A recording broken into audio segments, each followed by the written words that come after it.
Hi friends. Welcome to Lingoland. In today's video, we are going to learn conjugation of ir in various tenses. Ir means to go and is one of the most commonly used verbs in Spanish.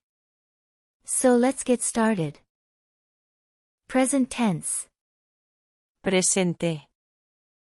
Yo voy. Tú vas.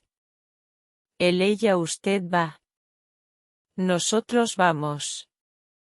Vosotros vais. Ellos, ellas, ustedes van. Simple past tense. Pretérito, pretérito indefinido. Yo fui. Tú fuiste. Él, ella, usted fue. Nosotros fuimos. Vosotros fuisteis. Ellos, ellas, ustedes fueron. Imperfect. Imperfecto.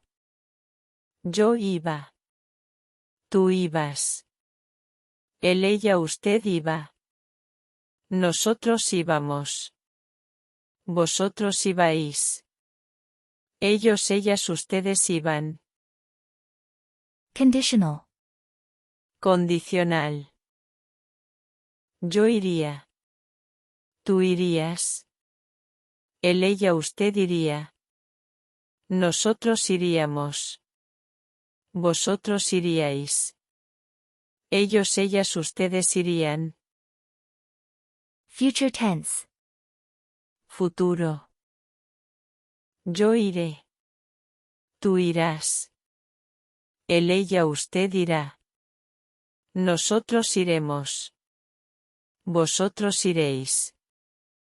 Ellos, ellas, ustedes irán. Present perfect tense. Perfecto. Yo he ido. Tú has ido. Él, ella, usted ha ido. Nosotros hemos ido. Vosotros habéis ido. Ellos, ellas, ustedes han ido. Hope you find these helpful. Like the video, share with your friends and subscribe for more Spanish lessons. Until next time.